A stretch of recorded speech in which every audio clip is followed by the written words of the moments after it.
Ja, von mir her einen wunderschönen guten Morgen miteinander und einen vom Himmel her gesegneten Gottesdienst wünsche ich wirklich von Herzen uns allen. Schön mit euch den Tag, den Karfreitag, zusammen sein und Jesus zu feiern, uns miteinander erinnern und ihm zu danken für alles, was er ist, für alles, was er ist, für uns und gemacht hat für uns.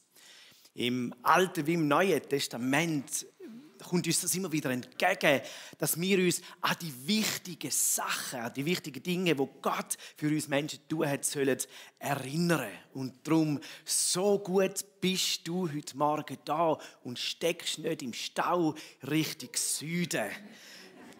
Du hast das Gute erwählt und das soll von dir nicht genommen werden. Selbst Jesus, wie gesagt, er hat seinen Jüngern auch immer wieder die Anweisungen gegeben, dass sie sich an seine Worte und an seine Taten erinnern. Und so dann auch nach der Predigt, wenn wir das Abendmahl dann auch heute nehmen, als Erinnerung, was er tun hat und als Zeichen der Verbundenheit. Und darum sind wir wirklich heute auch da.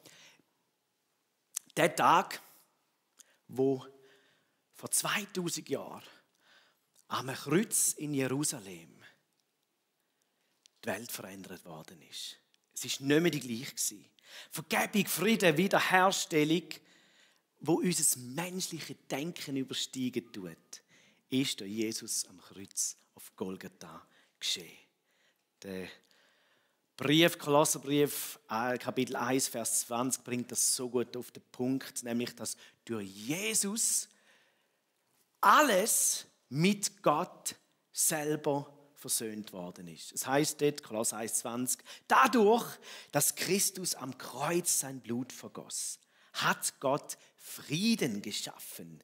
Die Versöhnung durch Christus umfasst alles, was auf der Erde und alles, was im Himmel ist. Amen. Und in diesem Zusammenhang wollen wir in unserer Predigtserie von Jesus ist den Fokus heute legen auf Jesus ist Gottes Sohn.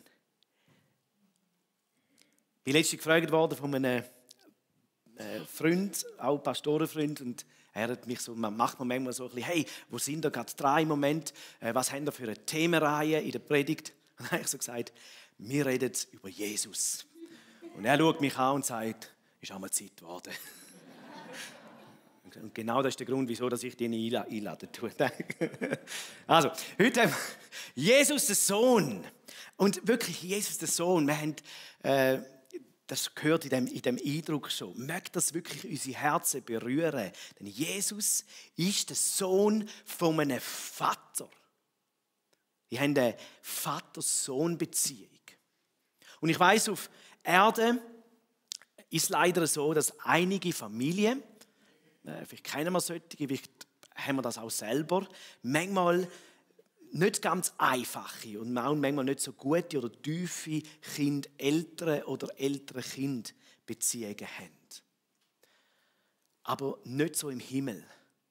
Da ist einfach nur, wie soll ich es ausdrücken, harmonierende Einheit mit Liebe umgehen. Und ich möchte das Thema Jesus, der Sohn, zuallererst wird es wirklich theologisch, ein bisschen lehrmäßig beleuchten, bevor wir dann vom Kopf ein bisschen ins Herz hineingehen und dann auch so zu der persönlichen Einladung gehen. Der Ausgangsvers von heute Morgen, wo wir immer wieder darauf zurückkehren, ist ein der bekanntesten Vers überhaupt. Und jetzt, wenn du den hörst, nicht gerade auf Durchzug schalten, aber es ist ja so, Johannes 3,16. Denn so sehr hat Gott die Welt geliebt, dass er seinen einzigen Sohn gab, damit jeder, der an ihn glaubt, nicht verloren geht, sondern ewiges Leben hat. Dass Jesus der Sohn Gottes bezeichnet wird, das birgt in sich eine gewisse theologische Spannung, wo man auch nicht wie ganz auflösen können, aber auch nicht müssen. Weil im Judentum, aber auch im Islam ist es so, Sohn von Gott, das geht nicht, das ist ein No-Go, da stimmt etwas nicht. Denn es gibt nur einen Gott. und dass Gott einen Sohn hat, geht nicht auf. Hingegen für die Römer und Griechen in der Antike, zur damaligen Zeit, ist das überhaupt keine grosse Verstandensherausforderung gewesen. Denn es ist ihre übliche Vorstellung gewesen, dass die römischen und griechischen Gottheiten Söhne und Töchter haben. Und laut so der Göttermythen, die man kennt, haben die Götter ab und zu immer wieder mal den Götterhimmel verloren und sind in Kontakt mit der menschlichen Welt getreten. Aber, und das ist das, beide Denkweisen entsprechen nicht dem, was uns die Bibel über das Verhältnis vom dreieinigen Gott, Vater, Sohn und Geist lehrt. Ich weiss, in einer menschlichen Beziehung ist es klar, niemand von uns kommt als Vater oder als Mutter auf die Welt. Also bevor du nicht ein Kind hast, bevor nicht eine Tochter oder ein Sohn geboren wird, ist man nicht Vater, ist man nicht Mutter. Bald ist Muttertag und du kommst nur Blumen über, wenn du eine Mutter bist. Nein, wir können auch Blumen an uns verschenken. Aber, verstehen, was ich meine? Aber Gott, er ist schon immer Vater vom Sohn gewesen. Gott ist schon immer gewesen. Also Gott, der Vater, ist schon immer Vater gewesen. Und Jesus, der Sohn, ist schon immer Sohn gewesen. Sie haben immer schon zusammen mit dem Heiligen Geist existiert. Sie sind immer zusammen gewesen. Das ist so ein bisschen ein bildliches Beispiel, vielleicht hilft es, wenn du einen Tisch hast und auf dem Tisch liegen zwei Bücher aufeinander oben. Dann denken wir unweigerlich, ja genau, das erste Buch ist daher gelegt worden, das zweite Buch ist dann darauf gelegt worden, ein bisschen später. Aber um in diesem Bild zu bleiben, nein, beide Bücher sind schon immer zusammen auf dem Tisch gewesen. Und ich weiss, grundsätzlich mag das den meisten gläubigen Menschen klar sein. Aber wenn wirklich, ich könnte euch die Frage selber stellen, wenn wir gefragt werden, was ist jetzt das genau mit Vater und Sohn und trotzdem nur ein Gott, ich habe da dann schon ganz, ganz kreative Antworten plötzlich gehört. Und ja, was mache ich mit dem, dass Gott seinen einzigen Sohn gegeben hat? Da hilft uns der Grundtext in dem bekannten Vers ein bisschen weiter, weil eben unsere deutschen Übersetzungen, viele reden, wie eben unser Vers da auch, vom einzigen Sohn. Andere Übersetzungen, Schlachter- und Zürcher Übersetzungen, nehmen das Wort eingeboren, dass er seinen eingeborenen Sohn gegeben hat. Auch spannend. Wir müssen uns dann fragen, was heisst eingeboren? Ich weiss, wir haben eine Vorstellung im Kopf von irgendwelchen Ureinwohnern und Naturvölkern.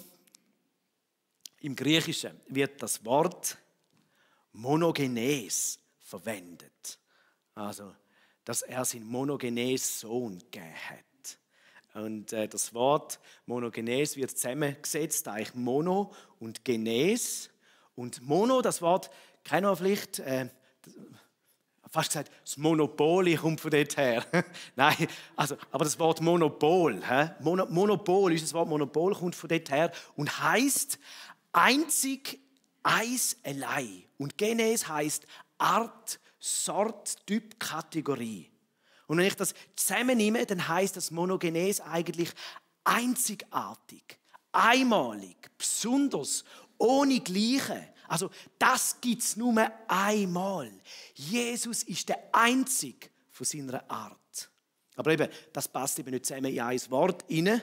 Und darum hat man sich da auf eins geeinigt. Aber eigentlich könnte man sagen, so sehr hat Gott die Welt geliebt, dass er seinen einzigartigen, besonderen, einmaligen Sohn gegeben hat.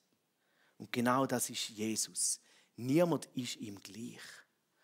Niemand ist ihm gleich und genau das macht die göttliche Vater-Sohn-Beziehung so besonders. Weil der Vater hat nicht einfach nur irgendjemand gegeben, sondern das, was seit jeher untrennbar in ewiger Liebe vereint ist, hat er gegeben. Und ich weiss, dass grundsätzlich sprengt es unser Vorstellungsvermögen, unser Menschliche. Weil sobald es etwas mit Ewigkeit zu tun hat, da kommen wir den Trüller über in den Gedanken. Das bringen wir nicht ganz zusammen. Aber ein Ansatz, um das zu verstehen, können wir vielleicht in einer irdischen Eltern-Kind-Beziehung sehen. Und ich weiss so der Moment, wo unser erstgeborener Sohn, der Tim, und ich den zum ersten Mal im Arm gehalten haben. Ich weiss, für alle anderen ist das ein kleines, verknittertes Bündeli gewesen. Aber für uns ist das unser Sohn gewesen. Und ich weiss nicht, ich hatte eine Weile später dann ins Militär müssen dürfen. Und ich weiss noch, ich war dort, umgeben mit grünen Menschen. Und ich habe an meinen Sohn, das kleine Bündeli, gedacht. Und versteh mich richtig, im Militär hat es alles ganz, ganz tolle Menschen. Aber manchmal so in der Umgang, wo man miteinander hat, kann man ein bisschen ruppig sein. Und ich weiss noch, wie ich gedacht habe, oh, ich möchte nicht, dass mein feiner, kleiner, jetzt noch hilfloser Babyboy mit so einer Testosteron geschwängerten Kasernenluft in Kontakt muss kommen. Ich muss ehrlich zugeben, heute sage ich etwa die, ja, das wirst du schon noch lernen im Militär. Was es heisst, exakt ins Bett machen und gleiche Ordnung gemäß Sackbefehl zu haben. Genau.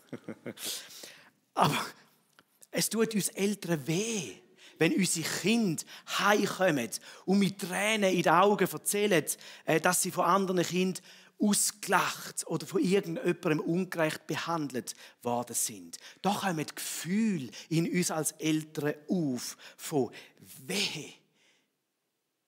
Echt, ihr geht gegen meine Tochter, ihr legt euch mit meinem Sohn an.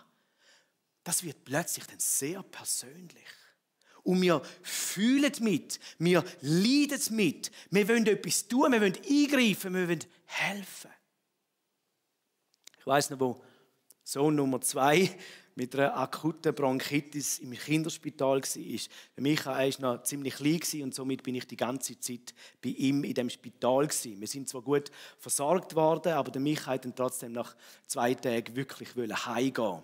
Und die Ärzte haben gesagt, ja, eigentlich schon noch, einfach noch eine Nacht zur Überwachung und wir wollen schauen, dass in dieser Nacht sein Sauerstoffgehalt im Blut nicht weiter sinken tut. Und in der Nacht war es dann so, dass sein Sauerstoffgehalt im Blut wieder ein bisschen gesunken ist und er hatte eine Überwachung gehabt und das Gerät hat dann angefangen zu piepsen, wenn die Werte unter 95 oder so gegangen sind. Und das Piepsen, der Micha ist verwacht und hat herumgeschaut und hat mich gesehen. Das Gerät piepst nebenzu und er schaut mich an und sagt, «Gell, Papa, aber wir können jetzt dann heimgehen.» Und ich bin dort und ich sage, «Ja, mein Sohn, wir gehen heim.» Und auch wenn es nicht so weise war, und ich empfehle das nicht, aber ich habe seine Sauerstoffsonde von seinem kleinen Fingerli genommen und mir angesteckt. Und ich habe dieser Maschine meinen Sauerstoffgehalt gegeben, damit sie ruhig war.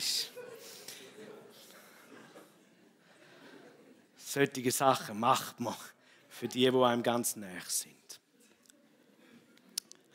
Wir ermutigen und bestätigen unsere Kinder, gerade auch wenn ein neuer Lebensabschnitt kommt, die erste Klasse oder ein Klassenübertritt.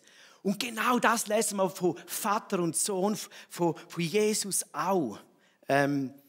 Bevor Jesus seinen Dienst angetreten hat er sich taufen lassen. Und dort lesen wir im Lukas 3, Vers 22, als er nach seiner Taufe betete, Jesus tauft worden und er hat betet, öffnete sich der Himmel und der Heilige Geist kam in sichtbarer Gestalt wie eine Taube auf ihn herab.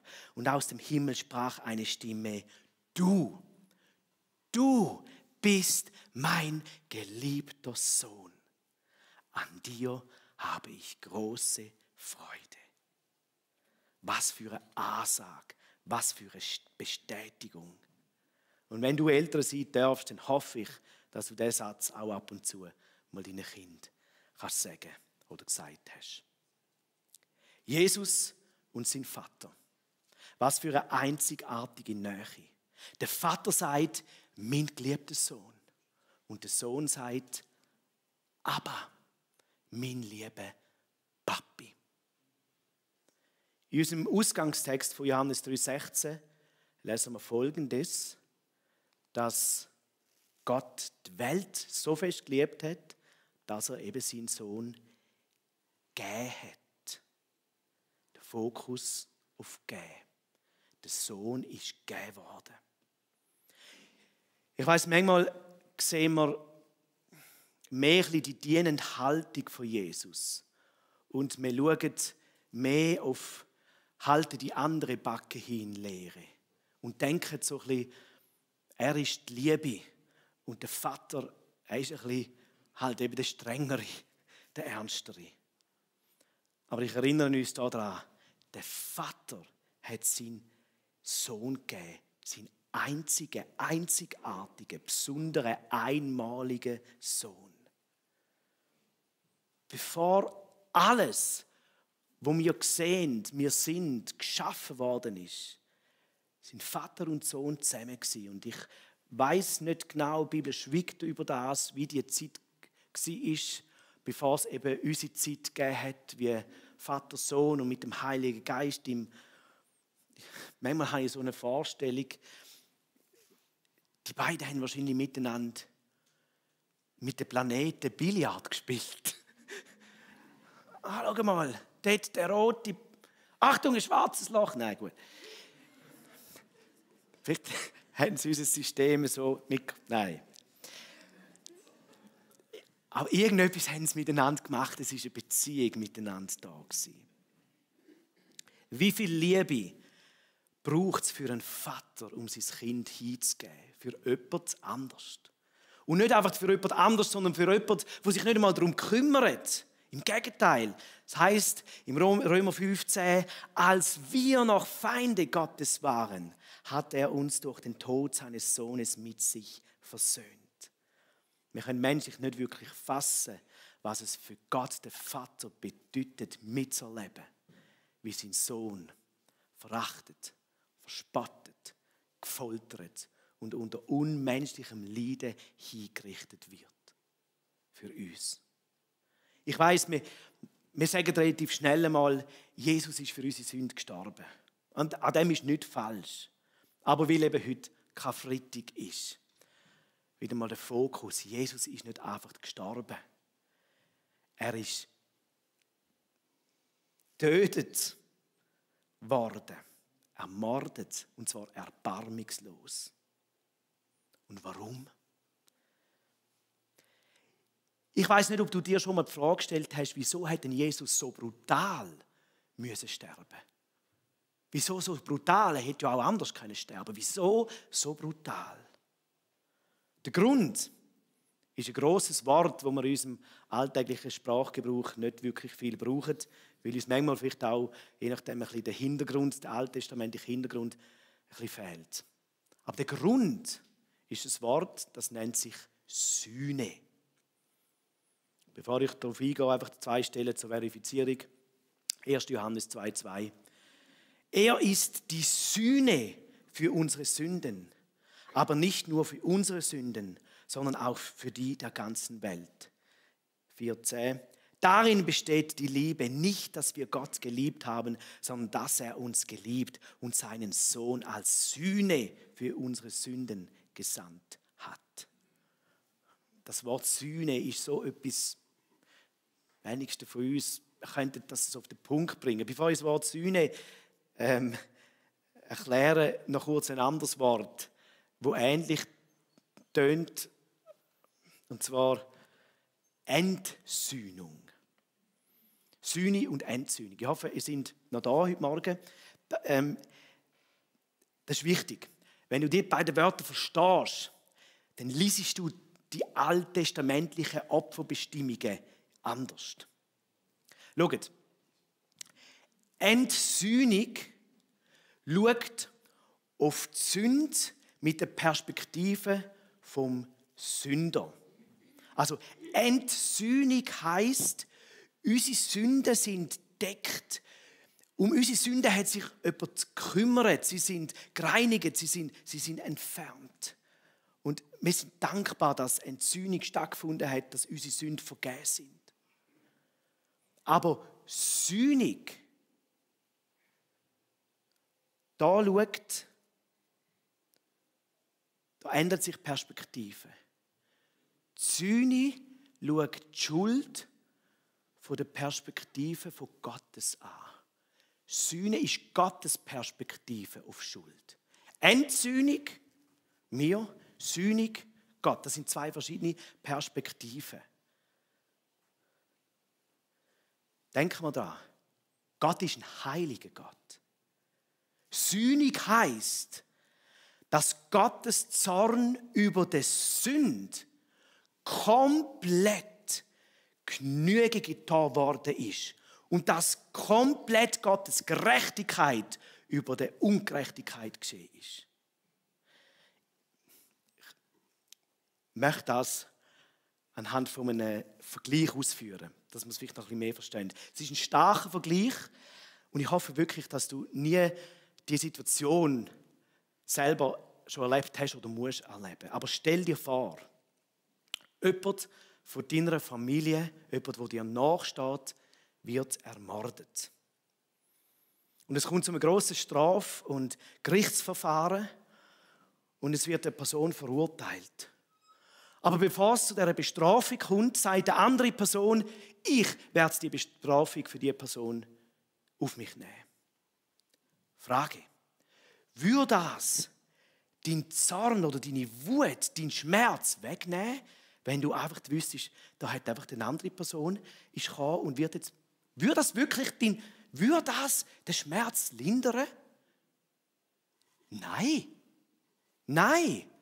Und ich hoffe, ich zerstöre jetzt dein Glaubensfundament nicht. Aber nein, das ist nicht so und das würde auch nicht Gottes Gerechtigkeit entsprechen. Warum? Wegen der Schuld. Weil die Schuld am Schuldigen noch nicht bestraft ist und nicht bestraft wird. Aber was wäre, wenn in diesem Gerichtsverfahren eine Person verurteilt wird, auf die alle Zeugenaussagen und alle DNA-Hinweise zutreffen und es bleibt kein einziger Zweifel übrig, die Person ist der Mörder von deiner Familie. Und jetzt wird sie dafür bestraft. Würde das helfen, damit das, was du in dir hast, dass du über die Ungerechtigkeit könntest eher hinwegkommen? Ja. Und würde das auch dem Gerechtigkeitsdenken entsprechen? Ja. Und ich hoffe, das geht jetzt rein. Ja, ich weiß, Jesus hat unsere Bestrafung auf sich genommen. Und ja, ich weiß, uns ist vergeben worden. Aber Jesus hat nicht einfach nur unsere Bestrafung genommen. Nein, er hat unsere Sünde genommen oder er ist zu unserer Sünde geworden. Gott bestraft keinen Unschuldigen. 2. Korinther 5,21. Denn er, also Gott, hat den, der von keiner Sünde wusste, für uns zur Sünde gemacht, damit wir in ihm zur Gerechtigkeit Gottes würden. Der Grund, dass Gottes Zorn über die Sünde vollständig Genüge getan worden ist und vollständig Gottes Gerechtigkeit passiert ist, weil Gott deine Sünde auf seinen Sohn gelegt hat, in ihn hinein. Also versteh mich richtig. Jesus, er ist nicht einfach zum sündigen Mensch geworden. Das stimmt nicht. Dann hätten wir nämlich weiterhin ein Problem, wenn Jesus plötzlich zum sündigen Mensch geworden wäre. Nein. Jesus ist Lamm Gottes ohne Fehler. Aber Jesus ist zur Sünde geworden, zur Sünde gemacht. Und darum hat er den gerechten und vollkommenen Zorn Gottes über die Sünde auch ertragen müssen, ohne jegliche Barmherzigkeit von Gott und den Menschen gegenüber und den Menschen ausgeliefert sein.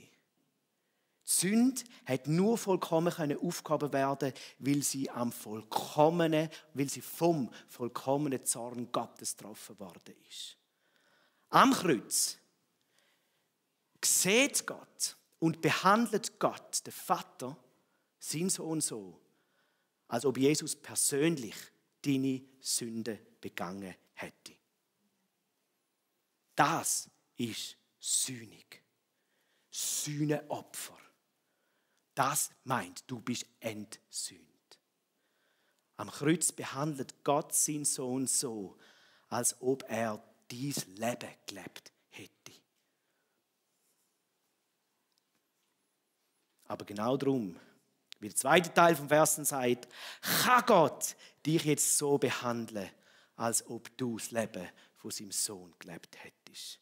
Und du damit zur vollkommenen Gerechtigkeit vor Gott wirst.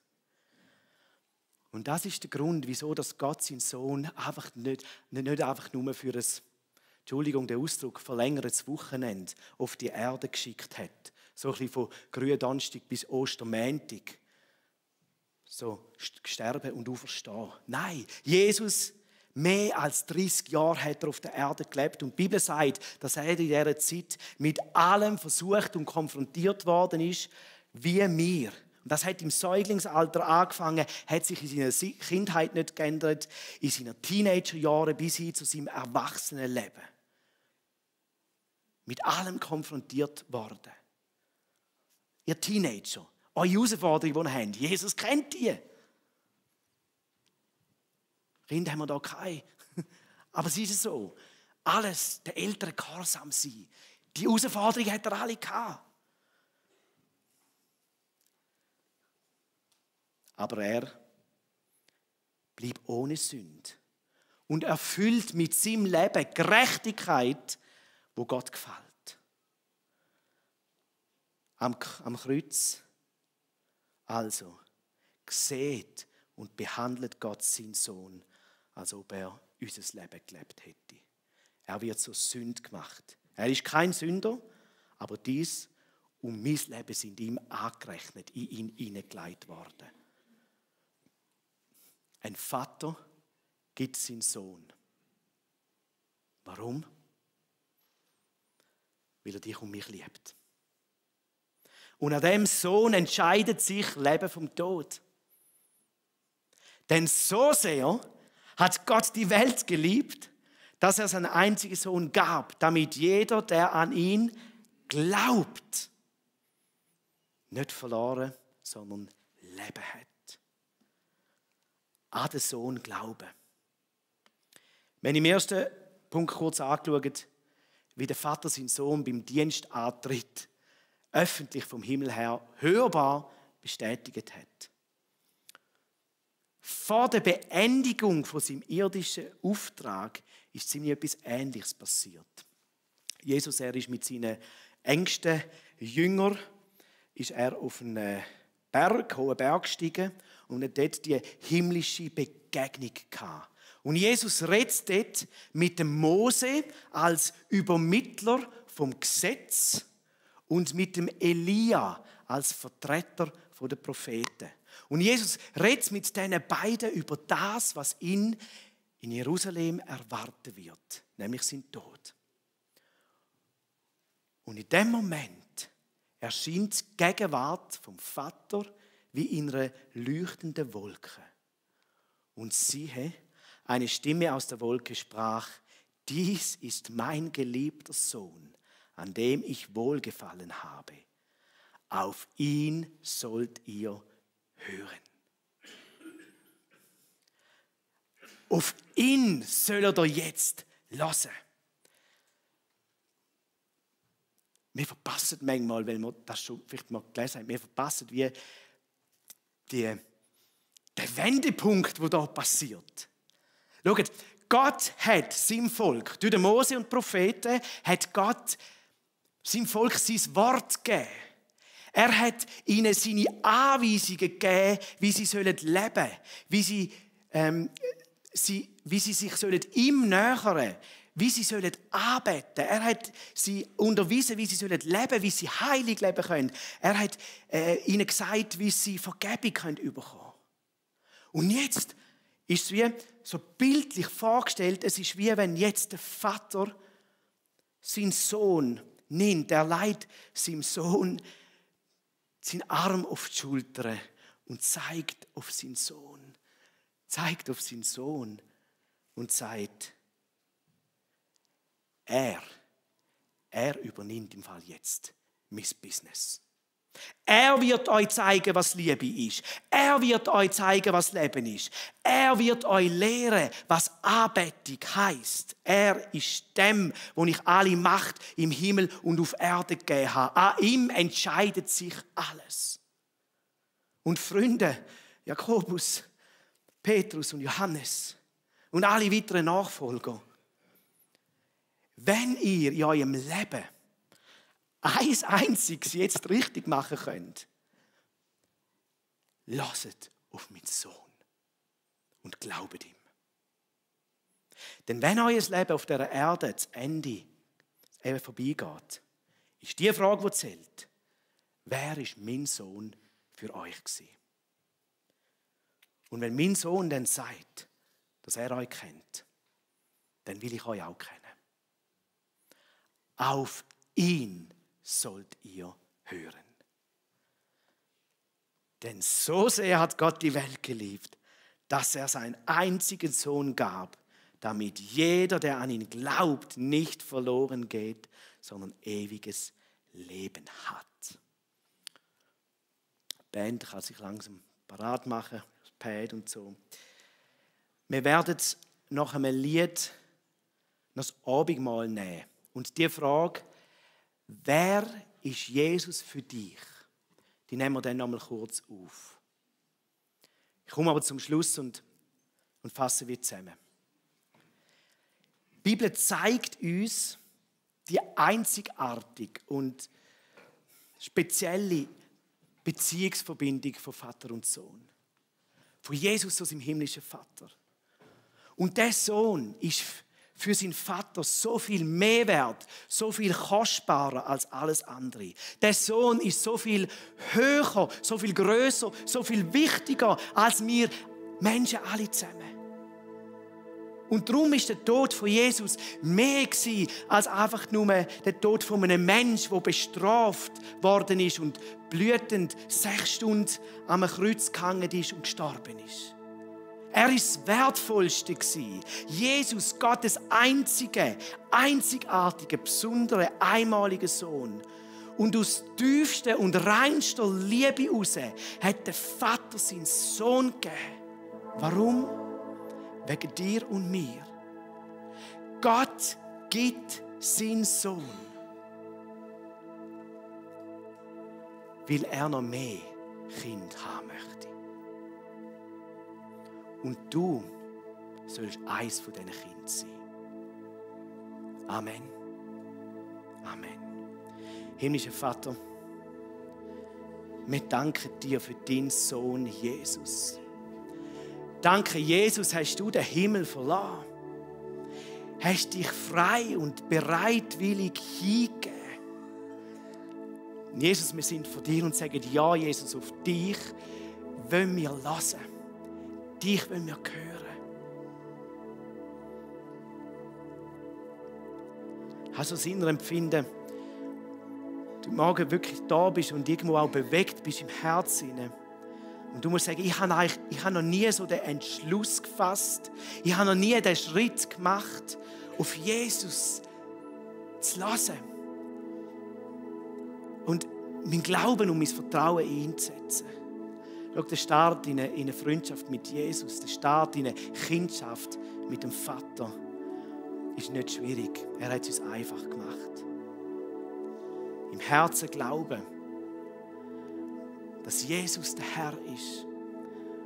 Und das Bekenntnis aussprechen, Jesus ist für mich gestorben und dann auch auferstanden. So darfst du mit mir zusammen beten. Jesus, mit meinem Herzen glaube ich, du bist der Sohn Gottes. Und weil ich im Herzen glaube, bekenne ich, du bist für mich gestorben. Du hast meine Sünden genommen. Du bist zu meiner Sünde geworden. Bestraft für mich. Du bist nicht im Grab geblieben, sondern wieder auferstanden. Und ich darf mit dir zusammenleben. So lass den Moment nicht an dir vorbeigehen. Wenn das dich betrifft, red mit jemandem, komm nach dem Gottesdienst auf uns zu oder erzähl das jemandem. Mach das fest, nicht nur für dich. Es geht nicht nur du und der Vater. Er hat uns auch noch eine andere Ebene gegeben. So danke ich dir, Heiliger Geist, dass du jetzt wirkst unter uns. Unsere Herzen, auch wo wir das vielleicht schon lange kennen, wieder neu erfüllst mit dieser Wahrheit, wo wir gerecht gemacht sind. Und dort, wo Entscheidungen einfach da getroffen sind, heute Morgen, sie sollen fest sein im Namen Jesus und nicht geraubt werden.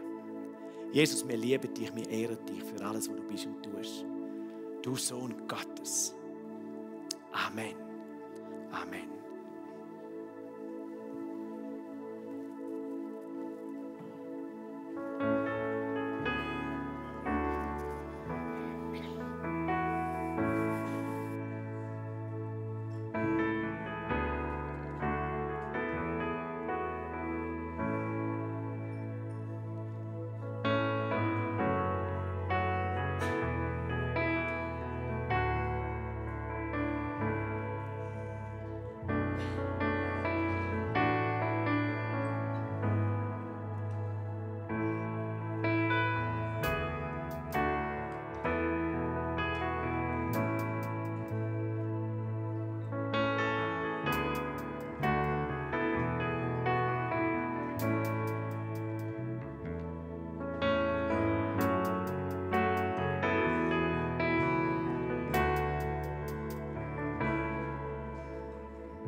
hoch erhöht.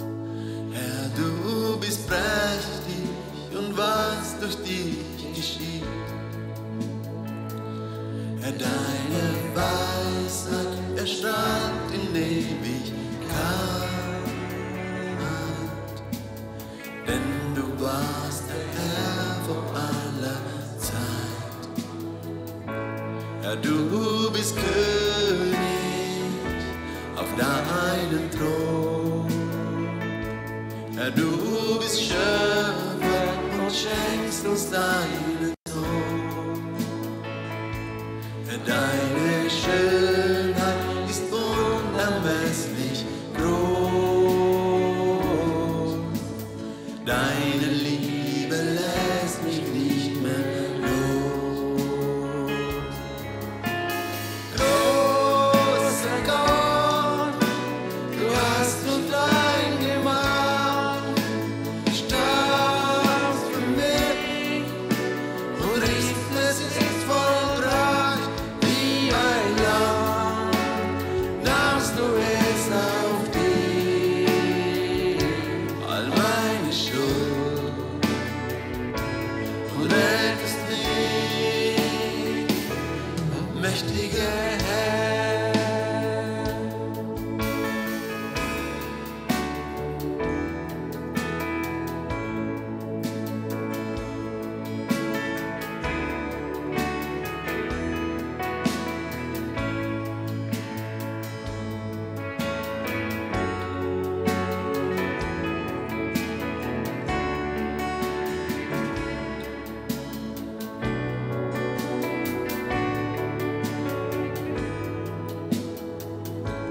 Herr, du bist mächtig, bist hoch erhöht.